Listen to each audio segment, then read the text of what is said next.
Amém. Glória a Deus. Bom, vamos fazer uma reflexão com a palavra do Senhor. E eu quero começar pela carta aos Hebreus, capítulo de número 12. Vou falar pouquinho, certo? Verso 14. Eu gosto bastante de ler aqui com vocês, para que vocês vejam, né, o que está escrito e tire também as suas conclusões. Deixa eu falar algumas coisas que provavelmente eu vou repetir bastante de agora em diante. O meu propósito como pastor é estabelecer um nível de caminhada autônoma. O meu propósito como pastor é ter a possibilidade de treinar pessoas que sejam aptas a viver um evangelho de fato lá fora. Eu não tenho nenhum propósito nem intenção de criar uma dependência. Não foi esse o evangelho que eu fui treinado. Eu fui treinado com um pastor que nunca me deu muita atenção. Não. Eu nunca fui paparicado por pastor. Pouco acesso eu tinha à sua sala, à sua intimidade. Caminhei com ele durante 2 anos. Um homem de Deus. Confesso a você que eu não tenho isso para falar do caráter daquele homem. Mas ele me ensinou a sobreviver em qualquer lugar. Ele me ensinou a me comportar, me dando a oportunidade de viver o evangelho de fato lá fora. Para mim, todo o evangelho, não que ele não precise de nenhuma supervisão, mas todo o evangelho que precisa o tempo inteiro ser supervisionado, ele foi mal entregue. Ele não criou nas pessoas uma preparação. Eu vou procurar repetir bastante isso, porque nós temos uma grande preocupação do nível de mensagem que sai do culto e que ele seja o suficiente. É lógico que é amparado por ministérios, por escolas, mas que ele seja o suficiente para fazer com que você viva uma vida de fato lá fora. Para que a coisa mais importante que você tem nessa vida, que é o seu nome, todas as vezes que alguém mencionar seu nome, pós esse anúncio, seja no mundo físico ou no mundo espiritual, haja honra. Lembra de Deus conversando com Satanás no mundo espiritual a respeito de um homem? Tende visto meu servo Jó, homem íntegro, reto, temente e que se desvia do mal. Satanás disse a Deus: mas também ele te teme à toa. Ele te teme porque tudo o que ele tem está guardado por tuas mãos e eu não posso tocar em nada. E aí eu te pergunto, quem é que protegia a vida de Jó? Será que na verdade era Deus ou o próprio Jó, quando resolveu viver os princípios e viver uma vida decente e digna, preparar pessoas para aprender a viver em qualquer ambiente com Cristo? É a função da igreja. Este sempre foi o propósito de Cristo: transformar pessoas em cristãos.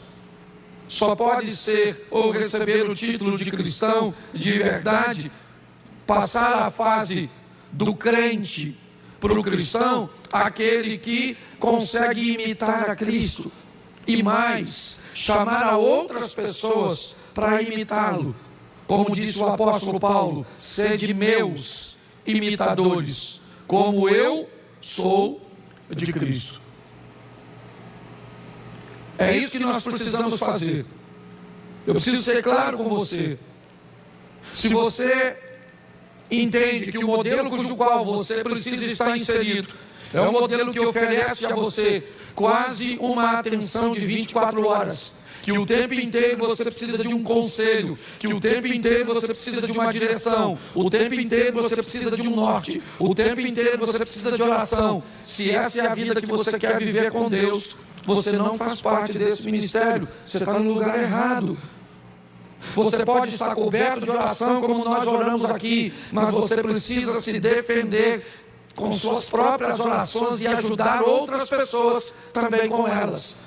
Você precisa muitas vezes tomar uma direção. Nós temos pessoas aqui habilitadas para, em momentos pontuais, direcionar você. Mas se você quer um guru, se você quer um coach, você está no lugar errado.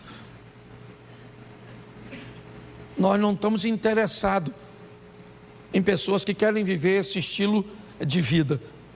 Nós queremos receber pessoas que queiram encontrar com Deus e servir a Deus, aprendendo a equacionar a maior parte de seus problemas e ajudar outras pessoas a também seguir nessa caminhada. É importante que você entenda isso. Essa é uma visão que sempre esteve na minha cabeça. Não sou cocaína para causar dependência. Tá certo? Encontre Deus e viva com Ele, com a palavra. Ninguém pode ler a palavra para você. Ninguém pode orar para você o tempo inteiro. Ninguém pode decidir para você o tempo inteiro. É assim que funciona. Posso ouvir um amém? Poxa, pastor, eu vim visitar a igreja e nos vídeos o senhor é tão engraçado. Pois é. No vídeo é uma coisa, aqui é outra. Tá certo, aqui eu sou o pastor. Então, fique decepcionado não. Vamos lá. Seguir a paz com e a santificação, sem a qual ninguém verá o Senhor. Vamos embora. Atentando diligentemente, porque ninguém seja faltoso, separando-se da graça de, nem haja alguma raiz de amargura que brotando vos perturbe, e por meio dela muitos sejam contaminados. Verso: nem haja algum impuro ou profano, como foi Esaú, o qual por um repasto vendeu o direito de primogenitura. Pois sabeis também que posteriormente, querendo herdar a bênção, foi rejeitado, pois não achou lugar de arrependimento, embora com lágrimas o tivesse buscado. Feche seus olhos. Senhor nosso Deus e Pai, em nome de Jesus, eis aqui a Tua palavra. Tira todo o impedimento, todo o embaraço, toda a distração, ó Pai, e que a Tua palavra venha alcançar a mente e o coração, para que pessoas estejam decididas a estar mais próximas do Senhor. Pelo poder do nome de Jesus, você pode dizer amém? Amém. Isso. Preste atenção, porque eu quero, bota o texto por favor. Nós estamos com que tradução é essa? Senão eu tenho que traduzir 2 vezes aqui. Essa tradução está bem. Bota o verso, isso, 12 e 14. Tá bom, deixa com essa tradução mesmo. No segundo culto a gente, preste atenção, porque onde está para cá a palavra procurem viver em paz, a maioria das traduções fala de seguir a paz, está atrás da paz, procurando que em todo o ambiente ou tudo aquilo que você vá fazer, você tenha paz. A Bíblia chega a dizer que não há condenação para aqueles que fazem as coisas e têm paz no coração. Então ela diz que nós devemos seguir a paz com todos, ok? E também procurar a santificação, sem a qual ninguém verá Deus. Nós temos 2 coisas preciosas. Falar de paz talvez hoje, principalmente que estamos envoltos em 2 guerras, talvez seja um grande desafio. Saímos de um ambiente onde praticamente não havia paz, né? Trazida por posicionamentos políticos. Mas a Bíblia diz algo muito precioso, que nós devemos seguir a paz e a santificação, sem a qual ninguém verá o Senhor. Deixa primeiro eu falar de santificação e depois eu quero falar um pouco de paz. É importante nós entendermos que não há perfeição em nós. E é importante nós entendermos que ser santo é bem diferente do que aceitar ser colocado num processo de santificação. O processo de santificação, na verdade, é um processo de purificação. É um processo cujo qual nós entramos para irmos melhorando ao longo do nosso relacionamento com Deus. Algumas pessoas confundem isso e dizem: agora que você está na igreja, você acha que você é santo? Não, eu não acho que eu sou santo. Eu tenho certeza que eu entrei num processo de santificação, onde à medida que eu for me relacionando com a palavra, me relacionando com a oração, me relacionando com pessoas que conseguiram e já estão em lugares que eu planejo estar daqui a alguns meses, daqui a alguns anos, isso me faz ter a consciência de que eu estou inserido num processo de santificação. Ele pode acontecer um pouco mais rápido e ser um pouco mais fácil para algumas pessoas. Para algumas pessoas é mais fácil em algumas áreas, mas é difícil em outras áreas.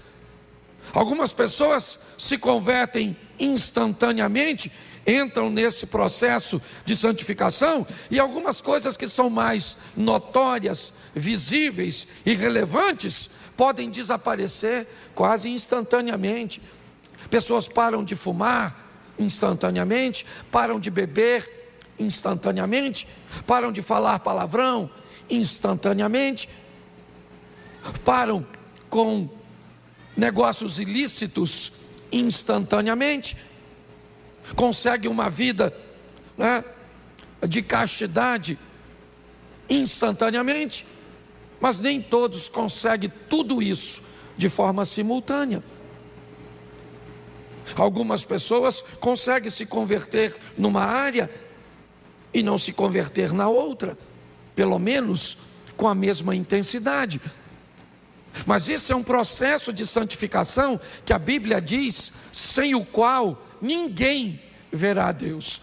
É algo que precisa ser seguido, que nós precisamos entender, que precisamos estar envolvidos nesse sistema de santificação, onde a cada dia que passa, nós vamos nos aprimorando, vamos melhorando, vamos corrigindo a nossa rota. É muito comum, para aliviarmos da carga do nosso erro, focarmos no erro do outro. Então, se eu tenho dificuldade de me libertar da fofoca, o que eu faço? Eu foco na pessoa que tem dificuldade de se libertar com suas vestimentas. Então, para tirar a atenção sobre mim, que falo demais, certo? Eu até consigo alimentar meu erro, apontando o erro de alguém que está ainda com dificuldade no que diz respeito a algumas questões morais, certo? De suas vestimentas, ou de seu vocabulário, e de tantas outras coisas. Se nós vamos viver numa comunidade cristã, precisamos entender que todos nós estamos inseridos num processo de santificação, e que áreas para um serão mais fáceis de acessar do que outros. Por isso, talvez, que ao seguir, você consegue mudar aí para outra tradução? Nós temos outra. Isso, vê se consegue colocar a outra. Me ajuda aí. Isso, glória a Deus. Seguir a paz com todos e a santificação, sem a qual, então repita assim: sem santificação, ninguém verá a Deus, e nesse ninguém, eu estou incluído. Porque às vezes parece que a gente fala dos outros e não de nós. Então, ninguém que não esteja inserido nesse processo de santificação, ou que se permita inserir. Mas pastor, eu não vou alcançar a perfeição. Calma, eu não isolei um texto. Eu vou te dar contexto para que você entenda isso. Mas pastor, eu nunca vou conseguir ser perfeito. Calma, Deus sabe disso. Se depender da sua perfeição, todo mundo sabe da minha perfeição, que nós não temos condições de sermos salvos. Então nós precisamos entender, porque se você começar a achar, e ele vai falar isso mais à frente, verso 15: tendo o cuidado, atentando diligentemente. Voltou para o anterior? Volta o 14. O verso 15 é da mesma tradução? É melhor ficar com a minha. Vou ler, tira, por favor. Pode tirar, tira. Verso 15, depois eu digo a tradução para vocês. Tendo o cuidado de que ninguém se prive. Preste atenção, não é o cuidado. Quem aí está com a mesma tradução que eu?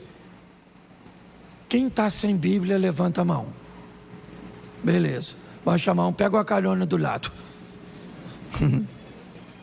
Verso 15: tendo o cuidado de que ninguém se prive da graça de... Presta atenção, não é ninguém que te prive, é você que pode ser capaz de se privar. Alguém pode convencer a você, alguma situação pode convencer a você de que você não é digno de ser acessado pela graça de Deus. A Escrita está dizendo, você tem que ter o cuidado para que você não se sinta indigno de receber a graça de... e de que nenhuma raiz de amargura brotando vos perturbe, e por ela muitos se contaminem. Presta atenção numa coisa que tem matado muita gente na igreja, certo? Raiz de amargura. Vou trocar isso aqui de uma forma bem simples. Alguém fez algo com você, te ofendeu, te magoou, te humilhou, criou problema para você, e você não conseguiu se curar. Isso enraizou dentro de você, deixou você amargo, e não contaminou apenas você. O texto diz que ele brotou em você, te perturbou. E eu aprendi uma coisa, aliás, eu vou logo avisando a igreja: o próximo ano nós vamos ter na igreja psicólogo e mais psiquiatra. É porque eu já estou descobrindo que não tem demônio que não consegue fazer com as pessoas. Eu escuto coisas que eu tenho certeza que talvez nem um demônio seja o culpado, que o demônio não andaria com gente tão ruim. Eu brinco dizendo que tem gente que, se o diabo me pedir referência para levar, eu não dou. Porque eu estou chegando na conclusão que nós temos, isso é verdade, não é só aqui na igreja não, nós já temos pessoas que ainda não são maduros o suficiente emocionalmente e espiritualmente para entender que tem problemas, e que às vezes tomar um remedinho, um tarja preta. Quem aqui já toma? Levanta a mão comigo. Isso, eles já são os doidos. Eu também tomo, de vez em quando eu tenho que tomar umzinho, certo? Mas eu preciso que você entenda isso, porque se nós não cuidarmos, gente, pensa no lugar desafiador a igreja. Eu preciso preparar você para lidar para a igreja. Igreja tem mentiroso, fofoqueiro, falso? Tem? Pois é. Tem gente que bate nas suas costas e fala: a paz do Senhor, e desce o cacete em você. Tem ou não tem? Tem. Se você não encontrou, aguarde. Uma hora vai cruzar seu caminho, mas não pode abalar a sua fé, nem colocar no seu coração nenhuma raiz de amargura. Você é livre, ninguém pode contaminar você. O texto está dizendo claramente que algumas pessoas, certo, com raiz de amargura, acabam ficando perturbadas, e por essas pessoas perturbadas, muitas pessoas são contaminadas. E nós precisamos viver no meio de tudo isso. Eu confesso que quando eu me converti, eu achei que a igreja era um pedaço do céu. Depois da minha conversão, eu descobri que ela era o finalzinho sim do inferno. Eu estou falando sério. Então, se você não gosta de viver nesse ambiente desafiador, com gente que está em processo de santificar, seu lugar não é igreja. Igreja não é lugar de gente perfeita. Igreja é lugar de gente que está lutando. E umas estão lá na frente, outras estão no meio do caminho, outras estão lá atrás, e nós temos que aprender a conviver com todas elas. Tem gente boa na igreja? Tem gente séria? Gente que caminha com Deus? Claro que tem. Gente que já está lá, você olha nas costas, está brotando asa. Mas tem gente que você olha para a cabeça, ainda está diminuindo o chifre.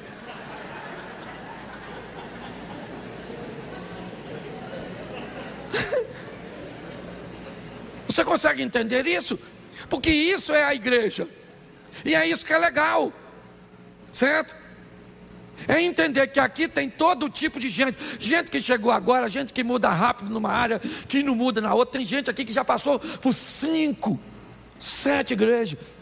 Por quê? Porque é melhor, é mais fácil mudar de igreja do que mudar de postura. Tem gente que quando você bate nela numa igreja, ela fala: eu vou mudar de igreja. Ao invés de mudar de postura, muda para outra igreja, muda para outra. Tem gente que só fica na igreja enquanto está recebendo chupetinha. Novo convertido, todo mundo vai lá: como é que você está? Nossa, prazer te receber. Isso, vamos na sua casa, que oração. Oh meu Deus. Aí chega outro, deixa atenção para você. Aí você fala: nossa, a igreja que ninguém liga para a gente. Esse dia uma pessoa falou assim: pastor, eu tenho 5 cultos que eu não vou na igreja e ninguém me procurou. Eu falei: por que você não foi? Eu não fui porque eu não fui. E ninguém sentiu sua falta? Aí ela falou: não. Eu falei: eu também senti não. Se você não falasse, eu não sabia que você não estava vendo. Mas pastor, o senhor não cuida das suas ovelhas? A gente até cuida, mas dessa que fica em casa só para a gente sentir falta dela. Dona, tem igreja ali, nessa rua tem um montão, vai para lá, só não precisa de pastor não, só precisa de babá. Entendeu, dona? A minha vontade era falar: vá para o céu. Isso, porque para o inferno eu não posso mandar. Não é? Mas nós temos que preparar. Hoje eu vejo pessoas, certo, que não estão preparados para viver nesse ambiente. Aí qualquer coisa que: pastor, gritaram comigo, falou assim comigo. Eu sei que tem que tratar, todo mundo está lá, eu já vou falar disso mais à frente. Mas nem todo mundo é polido do mesmo jeito. E nós temos que aprender a lidar com essas pessoas, com o mesmo amor que Cristo tem por nós. Então guarde qualquer coisa no seu coração, mas não guarde a amargura. Mas pastor, por quê? Vou te dar... ou não? Romanos 12, 17. Coloca aí, eu gosto daqui mesmo que... Bota Romanos 12.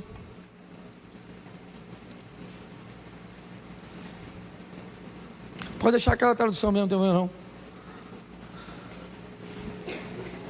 12, 17.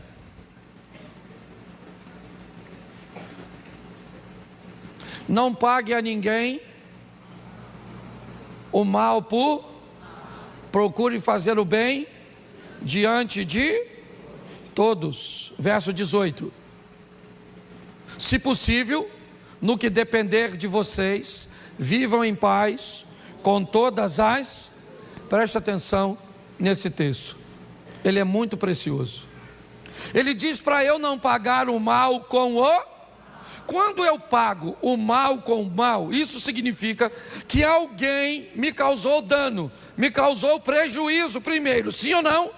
E isso me deixou tão desconfortável que eu retribuí o mal com... Então essa pessoa fez o que comigo? Me tornou igual a ela. Na verdade, essa pessoa acabou me discipulando. Quando alguém faz algo comigo e eu retribuo, na verdade é um discipulado. Quem me faz mal e me torna mal não é nem meu inimigo, na verdade é meu mestre.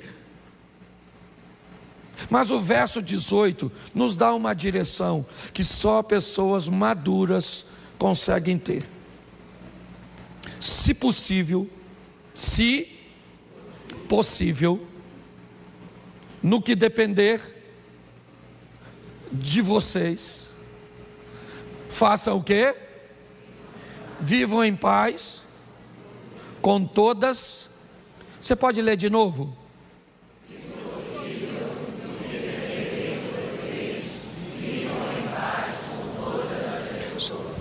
Fala para mim o que esse texto na verdade quer dizer. Que nem sempre será possível viver em paz com todos. No que depender de mim, no que depender de você, nós vamos procurar a paz com todas as pessoas. Mas tem ocasiões que a paz pode não depender apenas de nós. Você quer ver um texto que pode trazer um entendimento bom para isso? Depois a gente volta. Salmo 34, verso 19. Muitas são as aflições, mas o Senhor de todas... Muitas são as aflições, muitas são as aflições, muitas são as aflições e do injusto. Me parece que esse texto está dizendo que o injusto sofre menos que o justo. Muitas são, vamos usar o exemplo simples aqui, não quero entrar nisso, mas da guerra. Qual é a diferença dos terroristas? Não confunda terrorista com palestino, por favor. Quando você vê alguém com a bandeira da Palestina, certo, defendendo a Palestina, por favor, nós temos que defender os palestinos, ok? Não confunda terrorista com palestino, entenda isso, por favor. Eu estou vendo gente falando tanta besteira, então entenda. Terrorismo, Hamas aqui, ok? Tá, Israel aqui. Você pode notar que estão cobrando de Israel um corredor humanitário. O que é isso? Um local seguro por onde os civis inocentes palestinos possam passar em segurança para o Egito. Sim ou não? É só isso. Isso é um corredor humanitário.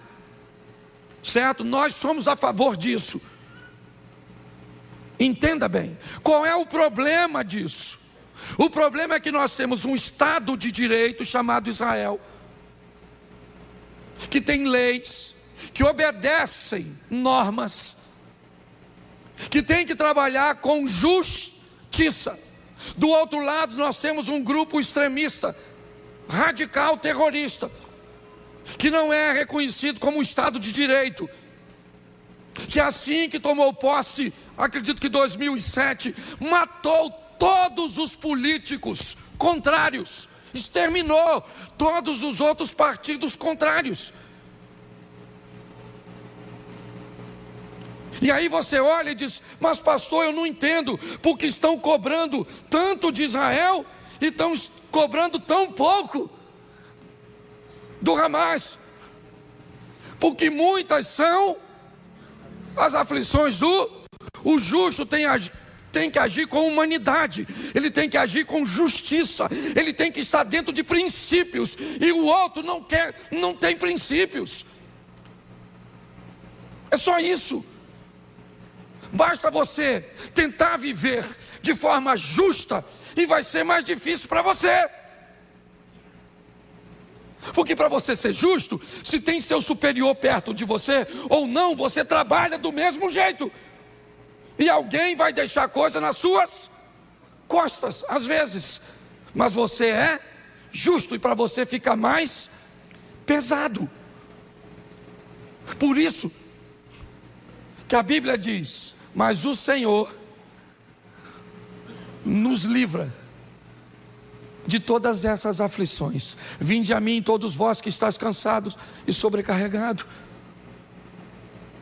Nós precisamos entender: viver de uma forma justa num ambiente injusto é lógico. É lógico. Tenta falar de justiça na sua classe de aula. Tenta falar. Tenta viver de forma justa num casamento e vai ver o que as pessoas vão te chamar de bobo, disso, daquilo outro. O que ele está dizendo é isso. E aí eu preciso voltar para mostrar a vocês uma coisa muito preciosa. Preste atenção. Volta lá no 18, por favor. Romanos 12, 18. Então, se possível, no que depender de vocês, vivam em paz com todas as... Não vai dar para viver em paz com todos, porque a aflição do justo. Se o justo está aflito, ele está em paz? Não, ele está aflito. E por quê? Aí o salmista explica isso no Salmo 120, verso 6. Coloca, por favor.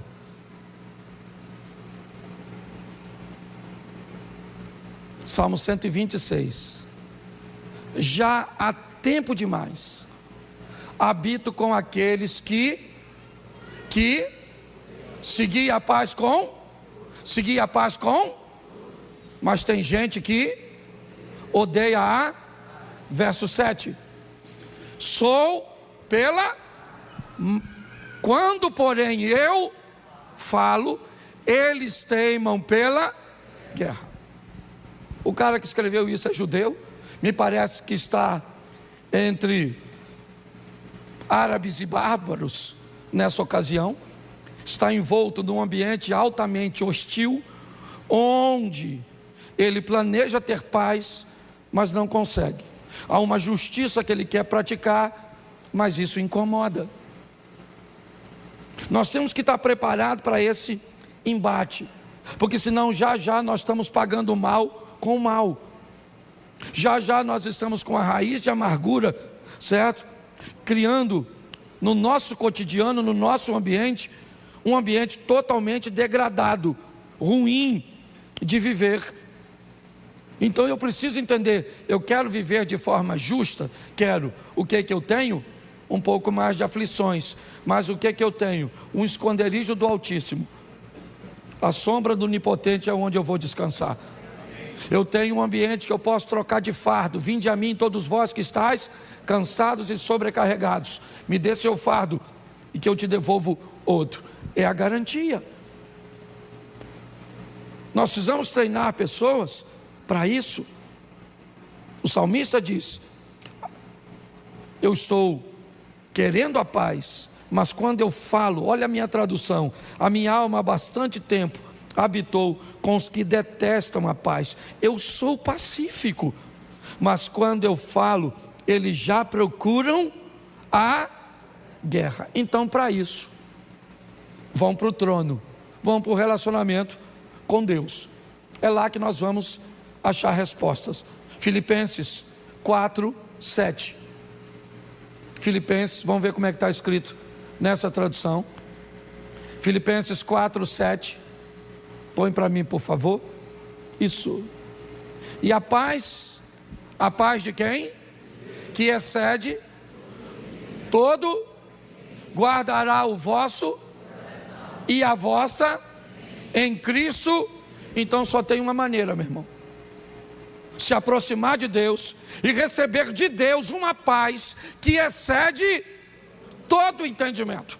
Quando seu marido tentar descobrir porque a senhora está em paz, ele não entende. Sua esposa não entende. Seus filhos não entendem. Seus pais não entendem. Seus amigos não entendem. As pessoas não vão conseguir entender, porque você se aproximou de alguém, certo? Que deu a você uma paz que excede todo o entendimento. E esse Deus de paz guardará o vosso coração e a vossa mente em Cristo Jesus. A segurança é isso. Nós estamos caminhando para um tempo desafiador, difícil.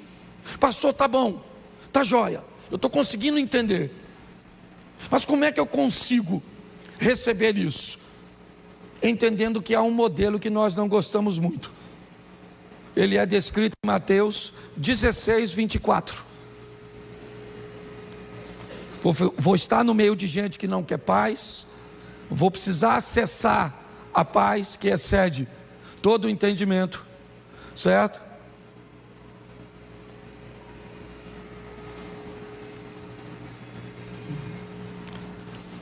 Mateus 16, 24. Então disse Jesus aos seus discípulos: se alguém quer o quê? Quer o quê?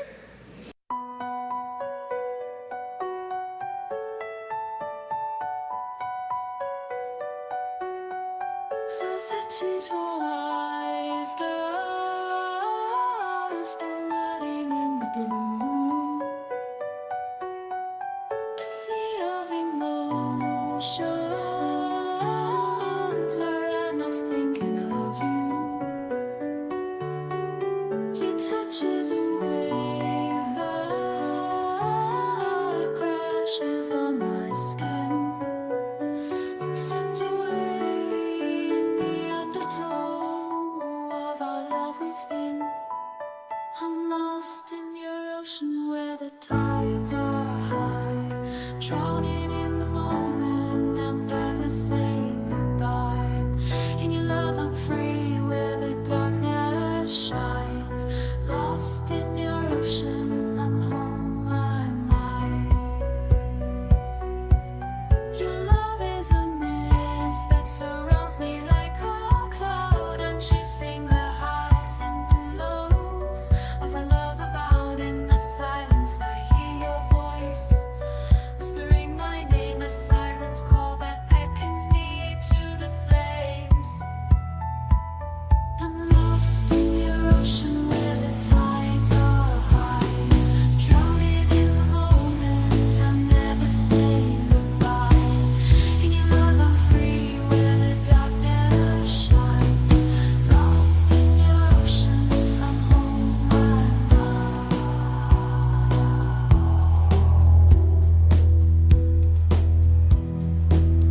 Via após mim, a si mesmo se tome a sua e presta atenção. Desde o início eu estou falando, segui a paz com todos. Segui. Presta atenção. A proposta do Evangelho é: venha atrás.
O que é a sua cruz?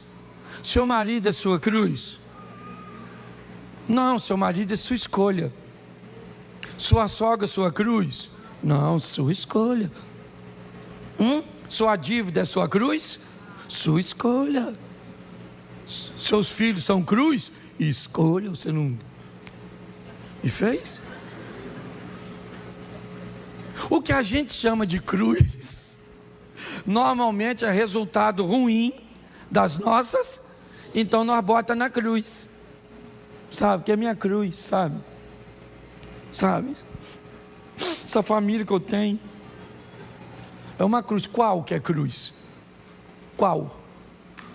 A que você formou, a que você nasceu?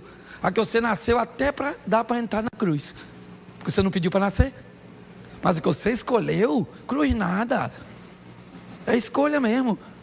Então deixa eu falar, a cruz é para quem carregar? Não é para você? A sua cruz quem é que carrega? Então por que você bota peso? Eu não consigo entender isso. Ah, pastor, a minha cruz é pesada demais. Ô menino, pelo amor de Deus. Mas pastor, eu tenho um câncer. Aí não é cruz, a não ser se for pulmonar por causa do cigarro. Ah, mas eu aceitei Jesus, o coração é de Jesus, o pulmão da Souza Cruz. Então também não vem mudar de vida agora também e botar tudo na conta do eterno, não. Pelo amor de Deus. Certo? Então, a minha mulher às vezes, eu posso falar que ela não está aqui. Ela falou: Cláudio, a sua vida é muito fácil. Eu falei: você tem problema disso? Não tem. Tem problema? Não tem. Mais de 90% dos problemas que eu tenho, quem arruma não sou eu. Eu nem quiser resolver, eu não resolvo. Eu viro as costas, vou embora, vou viver minha vida. Pense numa vidinha maneira no que diz respeito à cruz. Por quê? Porque a cruz é minha. Aqui, ó, que eu boto o peso. Eu estou botando rodinha e amortecedor. Quando passar no buraco, e estou botando um negócio cochoado. Aqui. Então cuidado com as suas decisões. Está assim de gente, ó, culpando o Satanás, porque é o diabo, o diabo. E o diabo nem vai. Sabe que você dá conta, sozinho. Então presta atenção, mas aí vem pior. Olha o verso 25, ele diz: toma a sua cruz e por quê? Porque quem, olha que isso aí agora atrapalhou. Quem quiser salvar a sua vida, perdê-la. E quem? Perder a vida por minha. Então preste atenção, certo? Todo mundo está olhando para a mulher, né?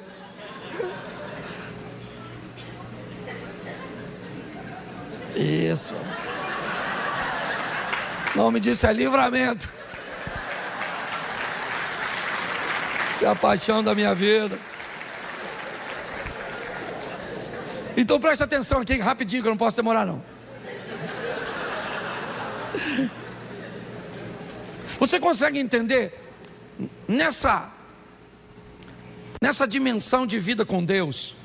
A Bíblia diz que se eu quiser ganhar a vida, eu tenho que perder.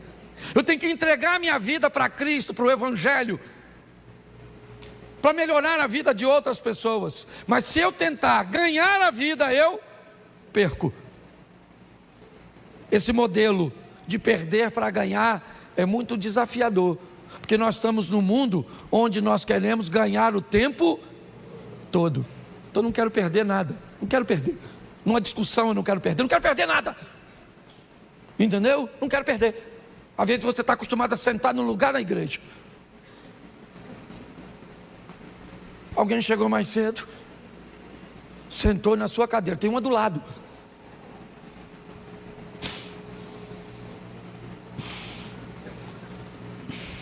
Senhor, como é que eu vou te adorar?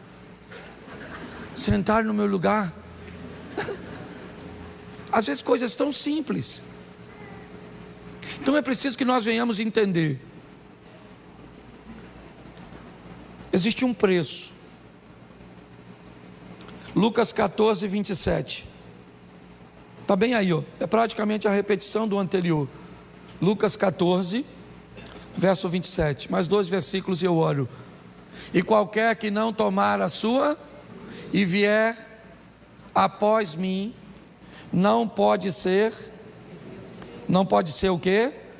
Agora o 28 é fantástico. Pois qual de vocês, pretendendo construir uma torre, não se assenta primeiro para calcular a despesa e verificar se tem os meios para concluir? Esse texto, Jesus está dizendo o quanto custa ser discípulo dele. Primeiro, tem que andar atrás de mim, não é na minha frente. Não pode sair, porque tem alguém atrás de você, certo? Sinalizando o caminho. Este é o caminho. Este é o caminho.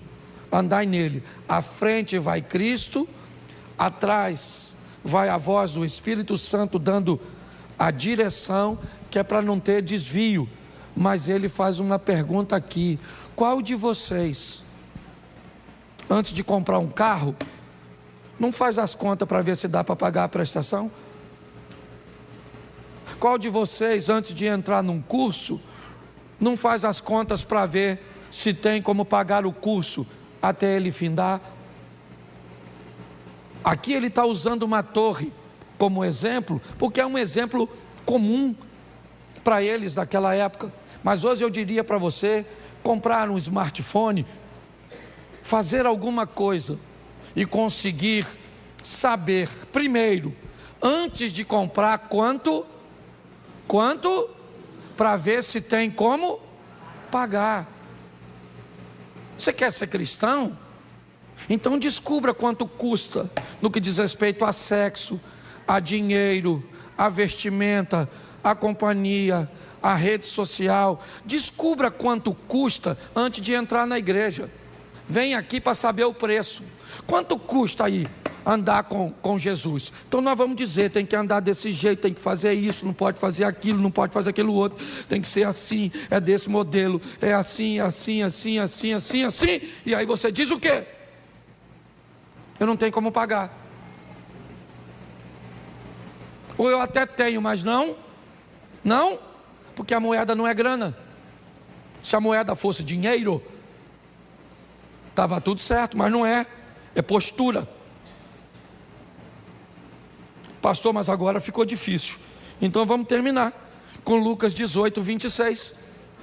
Se você começou algo que não tem como concluir, está aí. Os que ouviram isso perguntaram.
Sendo assim,